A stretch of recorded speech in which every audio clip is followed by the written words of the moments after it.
lah. Baru juga beli paket data, masa udah gak ada sinyal? Ini mau kuliah loh, sumpah. Bentar lagi mulai loh. Kesel banget, sumpah. Sekarang tuh apa-apa online. Belajar online, nongkrong online. Sekarang malah makan juga online loh. Jadi kangen banget sama temen-temen. Biasanya kalau jam segini tuh lagi pada belajar loh. Udah beres belajar, biasanya pada nongkrong di warung jus Mas Pri. Udah gitu kalau lapar biasanya ke warung Bunda atau beli mie ayam, beli ayam geprek. Sumpah kangen banget. Campurnya mantap. Kak, boleh ikutan dulu gak? Oh boleh. Ikutannya? Iya boleh. Kenapa? Indra. Ukri ya? Iya. Anak Ukri ya? Anak Ukri juga? Sama lah anak Ukri juga. Semester berapa? Aku sekarang semester 2. Kamu? Oh, aku baru semester 1 ini. Ya udah tuh, aku mau nanya. Aduh, bentar ya, aku ribet banget. Kenapa? Ini loh, aku kan mau Zoom. Oh iya? Nih. Oh iya, aku juga lagi Zoom nih. Iya. Terus gimana? Kamu kenapa? Kenapa diem? Bukannya kuliah? Gak ada sinyal. Kamu ada sinyal? Ya udah hotspot. Oh boleh. Hotspotin husband. Sambil kamu bisa nggak pakai aplikasinya?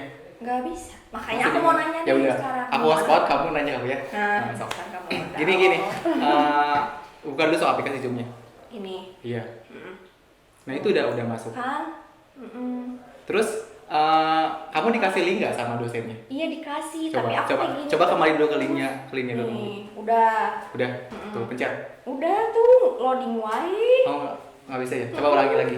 Masuk aplikasi Zoom. Tuh udah. Udah. Itu ada passcode tuh. Passcode-nya coba copy. Bentar. Udah. Udah. Itu udah loh. Oh udah ini. Udah loh. Tungguin aja. Iya oke. Sambil nungguin aja. Kamu hati-hati loh di Zoom. Kalau misalkan kamu mau kuliah online itu harus punya Dosennya killer. enggak, kamu tuh harus punya etika dalam komunikasi. Terus kamu tuh gak boleh sembarangan loh. Kamu tuh kalau misalkan beda online dong. sama langsung. Beda dong. Kalau langsung kan bisa langsung kelihatannya. Tapi kalau online kan kita nggak tahu. Penasaran nggak? Kamu pengen tahu ilmunya nggak supaya kamu bisa berkomunikasi dengan baik dan benar? Soalnya kan nanti tuh kalau misalkan salah bisa nilai IPK-nya turun. Iya dong. Etika sama hati yang paling wajib. Ya udah tuh. Siapa sama siapa aku langsung harus nanya gitu. Ini tuh beliau itu dosen ilmu komunikasi. Beliau juga kaprodi loh, kaprodi ilmu komunikasi. Mau langsung dipanggil aja? Iya, penasaran? siapa? Ya udah. Kita langsung panggil aja Pak Hashim. Iya, Pak Hashim. Siapa? Siapa? Gini Pak, langsung aja Pak ya. Ada adik tingkat saya nih Pak, katanya bingung Pak soal Zoom, soal komunikasi virtual ya Pak ya. Kalau dari Bapak sendiri kira-kira komunikasi virtual itu ada etika-etika dan ada adab-adabnya nggak sih Pak? Ya, kalau dari ada. ilmunya, secara ilmunya gimana Pak? Ya, kalau misalkan mau kuliah ya, yang utamanya pasti kalau kita mau masuk ke kelas kan sebenarnya hampir sama dengan kuliah offline. Kita harus tepat waktu. Jangan perkuliahan sudah mulai, kita baru masuk. Ya sama halnya dengan kuliah online. Misalkan nih kuliah jam 8. Ya, minimal jam 8 kurang kita sudah masuk. Dia masuk di akun berkunjungnya. Ya, jangan sampai telat. Kalau telat gimana? Boleh nggak? Sebenarnya sih boleh, ya boleh. Nanti tergantung dosennya. Kadang-kadang ada yang dosen bisa membatasi 5 menit atau 10 menit boleh masuk, lebih itu nggak boleh masuk. Nah itu barangkali yang perlu dijaga oleh mahasiswa. Jangan masuk seenaknya. Tetap ada aturannya walaupun kuliahnya online. Gitu. Kamu mau nanya nggak? Ini kan kalau misalkan jaringan gimana Pak? Itu bisa berpengaruh nggak? Terus bilangnya gimana kan harus ada sopan santun gitu Pak? Gimana? Ya, memang sekarang ya agak repot ya. Iya. Yang biasanya offline, tiba-tiba kuliahnya online. Iya. Kendalanya karena jaringannya lost atau nggak ada jaringan barangkali ya. Apalagi yang kuliahnya di luar Pulau Jawa, Sumatera, Kalimantan, bahkan di Jawa Barat pun kadang-kadang ada yang istilahnya hilang-hilang. Nah, tetap kalau kuliah itu bolehlah misalkan ngasih tahu ke dosennya, gitu Pak, mohon maaf, misalkan istilahnya kurang bagus. Kalau misalkan susah langsung lewat Zoom-nya kan bisa japri pakai WA atau SMS kan bisa demikian. Hebat banget loh kalau dari ahlinya langsungnya. Ini Pak, Bapak kan basicnya ilmu komunikasi ya Pak ya. Dari Bapak sendiri kira-kira gimana sih cara berkomunikasi yang baik dan benar? baik itu secara tatap muka atau yang tadi itu yang lewat virtual itu komunikasi yang beda-beda itu gimana Pak? Nah. Ilmu komunikasinya? Baik, yang benarnya gini, tergantung konteksnya kita mau berbicara apa, ya. Kalau dalam perkuliahan tentunya kita harus bisa mengikuti aturan-aturan yang sudah ditetapkan di lingkungan kampusnya, ya. Terlebih misalkan kalau kuliah kan biasanya ada kontrak kuliah tuh dengan dosennya, ya kan. Nah, itu yang harus dijaga, ya. Berbeda halnya dengan misalkan komunikasi di luar atau ngobrol-ngobrol di kantin, itu kan bebas sebenarnya. Misalkan saya bisa ngobrol bebas dengan siapa namanya, dengan Sabrina, dengan Yopi, itu bebas di kantin ngobrolnya. Tapi kalau di dalam kelas, nah itu etika, norma-norma itu harus dijaga, ya. Yang biasanya kita ngobrol tertawa bebas di luar, ya di kelas boleh nggak tertawa? Boleh, tapi harus tahu konteksnya dulu, ya. Jadi jangan asal ketawa seperti kita ngobrol dengan teman-teman di luar, ya. Jadi ada batasan-batasan di sana. Oh jadi itu Sabrina, komunikasi itu ada yang formal, ada yang nggak formal juga, kamu harus ngebedain. Oh, tapi kan aku nggak tahu Pak, kalau misalkan guru dosennya tuh guru ya sekolah. Nah ini Baru lulus. ya baru lulus SMA, maaf ya Pak ya. Ini iya kalau misalkan dosennya killer kan bisa kan mahasiswa suka takut-takut gitu. Kata Bapak mendingan gimana? Nah, ini yang jadi apa namanya, barangkali jadi PR atau kekhawatiran ya khususnya mahasiswa baru ya. Ini dosen killer enggak? Dosen baik apa enggak ya kan? Kayak gimana? Yang pertama kita pelajari dulu karakternya. Ya. Kita cari tahu dulu informasinya berkaitan dengan dosen bersangkutan. Ya, misalkan dengan saya, ya. Pak Hasim. Kira-kira gimana ya Pak Hasim orangnya? Ya, bisa diajak santai, ya, atau terlalu serius. Itu yang perlu dipelajari dulu, ya. Karena tidak semua karakter dosen kan sama. Ada yang tadi tipenya ada yang santai, ada yang killer katanya, ya. Atau kaku, sebenarnya nggak killer sebenarnya, ya. Itu lebih kepada mungkin menjaga wibawa sebagai seorang dosen. Nah, tapi caranya mungkin yang berbeda dengan dosen-dosen yang lain. Jadi jangan dianggap semua dosen itu, aduh, nah, killer, susah diajak ngobrol, bercanda itu nggak semua seperti itu. Jadi intinya apa ya, kalau misalkan kita ingin berkomunikasi itu ya kita harus memposisikan diri ya Pak, sama kita juga harus harus mengenal karakter dengan siapa kita bicara kan ya? Betul, ya. Komunikasi itu berbatas ruang dan waktu, ya, di mana kita berbicara, ya, dengan siapa itu harus diperhatikan, ya. Tadi contohnya ketika di kelas kita harus formal. Kalau di luar di kantin walaupun ini dengan saya sebagai seorang dosen di luar boleh bercanda, tapi tentunya ada batasan-batasannya. Bukan berarti dosen harus dihargai lebih, tidak, tapi itu kan bagian dari etika ketika berkomunikasi. Itu harus selalu dijaga. Bener kan, etika yang paling utama kan. Ini kan kenapa? Ini saudara aku ada yang mau daftar juga, kayak pengen diikuti langsung gitu kuliahnya, pengen ketemu, katanya pengen ilkom juga Pak. Tapi aku nggak tahu webnya harus daftarnya di mana. Aku juga nggak tahu. Mending kita undang juga nih yang dari bagian LPMB-nya, bagian pendaftarannya langsung ketuanya malah. Mau dipanggil juga nggak? Iya, siapa? Aku kan belum kenal masih. Ya udah, langsung aja ya. Silakan Pak Sebi.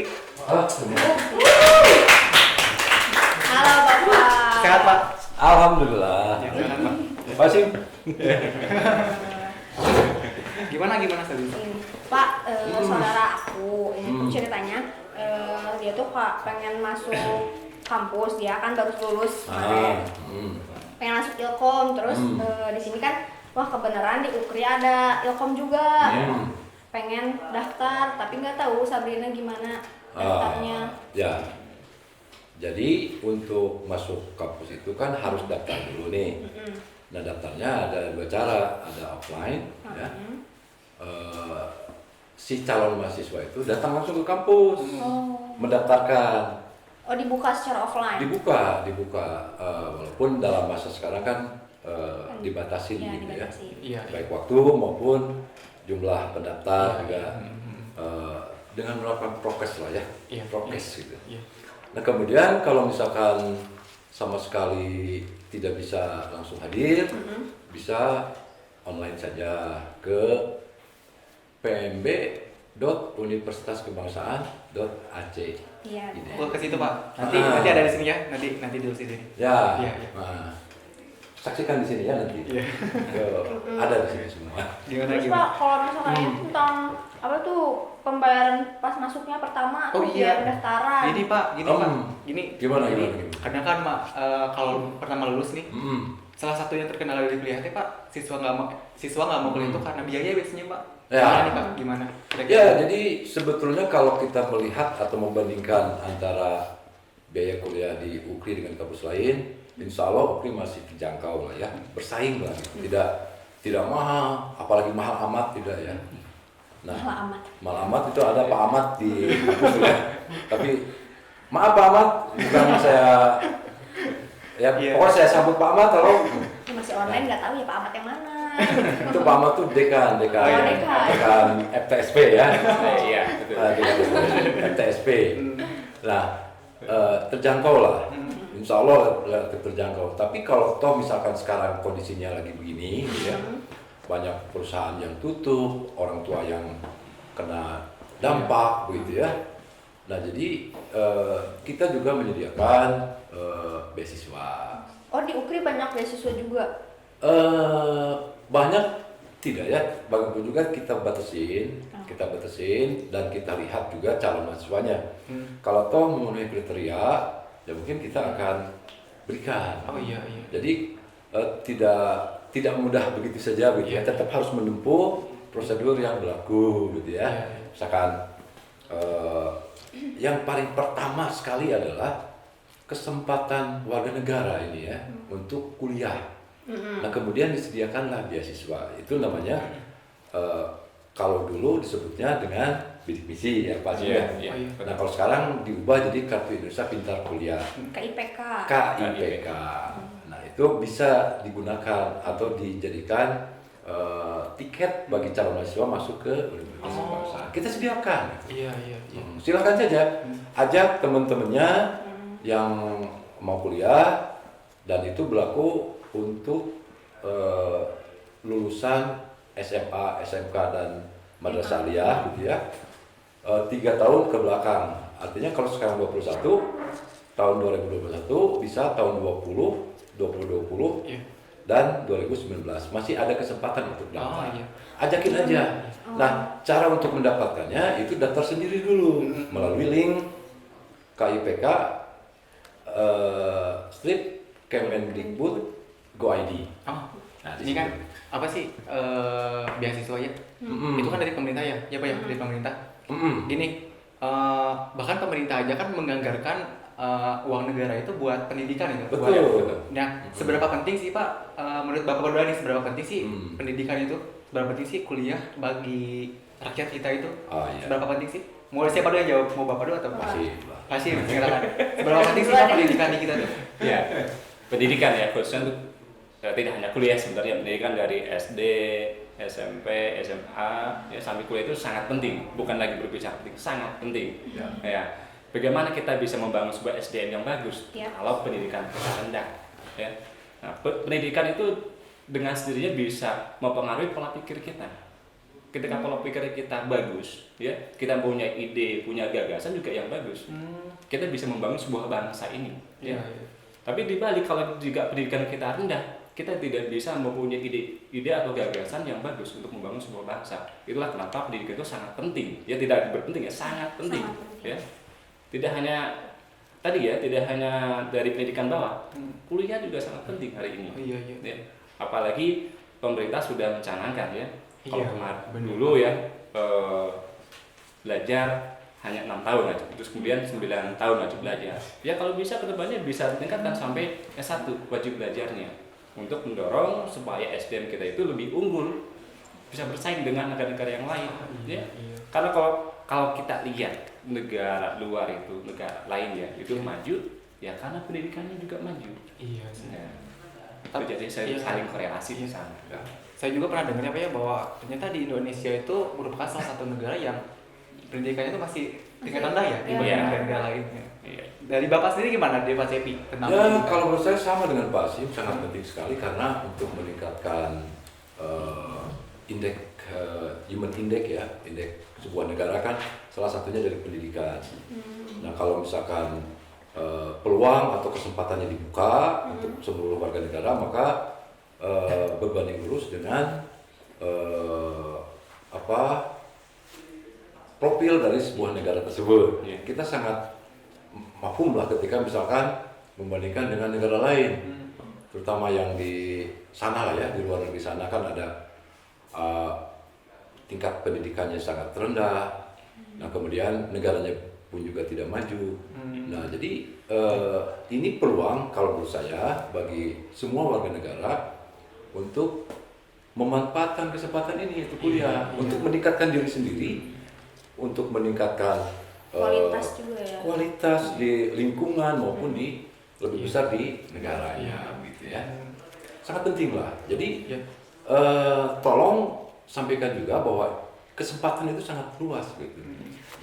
Yang pertama kali menjadi hambatan adalah informasi kan, karena informasi ini nggak sampai, jadi orang tidak tahu, dan mungkin di masyarakat sekarang kelihatannya lebih penting dulu bekerja si anak yang baru lulus itu ketimbang kuliah, karena harus mengeluarkan uang, mending mencari uang. Nah paradigma berpikirnya berubah gitu sekarang. Nah bahkan sekarang pemerintah melalui KIPK juga memberikan bantuan untuk menunjang proses kegiatan belajar bagi mahasiswa. Enak banget, tinggal mau kuliah aja, tinggal mau mengubah diri, tinggal mau meningkatkan kualitas, ayo daftar. Dan UPRI akan mengantar pada calon mahasiswa tersebut menjadi, insya Allah menjadi manusia yang unggul, gitu kan?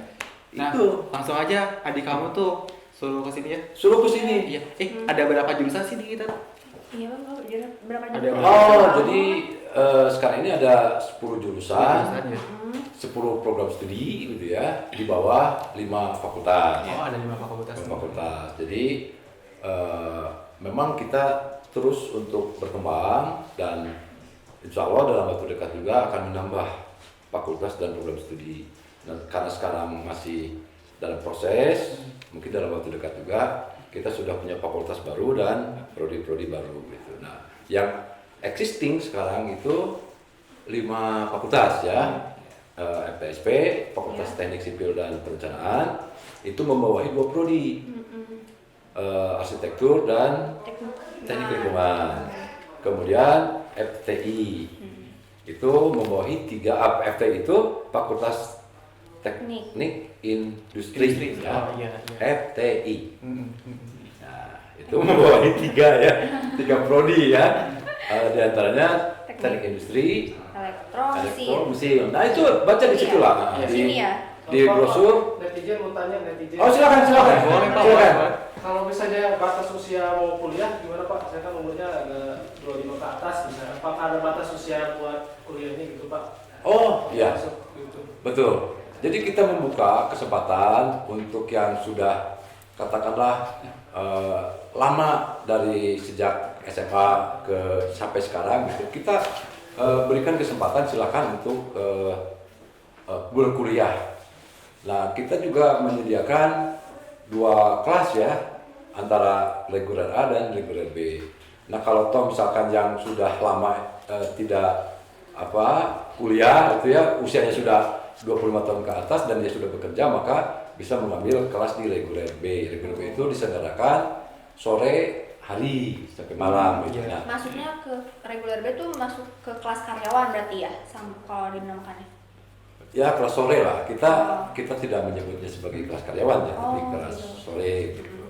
Nah, tapi bisa juga kalau misalkan kebetulan dia tidak bekerja ya, atau masih dalam proses mencari pekerjaan gitu ya. Silakan aja daftar. Kita buka kesempatan kok. Asal dia bisa menggunakan menggunakan biaya normal dari sendiri ya, misalkan dia punya uang, silahkan daftar. Kalau toh mau menggunakan fasilitas beasiswa, ada syarat-syaratnya yang bisa si calon itu masuk atau tidak ke kampus itu. Tapi kalau dia biaya normal, silahkan saja. Pak Hasim sebagai Kaprodi Komunikasi punya kok banyak mahasiswanya yang sudah berusia Pak Hasim ya? Iya betul ya. Komunikasi bahkan ada usia yang ini ya mahasiswa kelas sore reguler B itu usia 50 tahun itu ya Masih mahasiswa iya. saya kelas yang sore. Masih kuliah. Ya. Jadi kalau kuliah itu tidak membatasi usia berapapun boleh. Ya kan? Tidak seperti SMA ada batasan usianya maksimal berapa. Kalau kuliah enggak. Ya. Itu salah satu mungkin mahasiswa yang paling senior bahkan yang di periode saya itu ada yang 50 tahun. Iya, masuk. iya. Ya. Jadi ya tadi betul yang disampaikan oleh Pak Caifi selaku ketua LPMB, ambil kesempatan ya. Selagi ada kesempatan kuliah sekalipun usianya sudah di atas 25 tahun bahkan tadi 50 tahun ya, ayo gabung kuliah nggak masalah ya. Karena tadi kuliah itu tidak semata-mata untuk menggunakan ijazahnya utama kerja, tapi itu merubah pola pikir kita. Betul banget. Ya. Tuh, Gitu. Sabrina, yang tua-tua aja pada mau kuliah ya. Semangat, Masa yang muda-muda, semangat. yang muda-muda masa nggak mau kuliah ya? Yuk atuh ayo. Sekarang pada daftar di UKRI ya. Iya, yang pada daftar di UKRI ya. Dulu. Terus, ih, Bapak makasih ya Pak Cepi sama Pak. Oh, sama-sama. Iya. Ini saya mau nge-zoom, udah ada. Sama loh, ini juga Makasih masih ya, ada. Pak, ya. Oh, kuliah lagi. Lagi kuliah. Kan Aduh. ini Bapak ya? Ya, Bapak silakan. saya. Iya. Bapak ya dengan hasilnya. Aku duluan ya, Ya, ya. mau ini. Makasih banyak ya, Pak. Makasih Ya, Pak. sama-sama ya, makasih ya. Ya, boleh.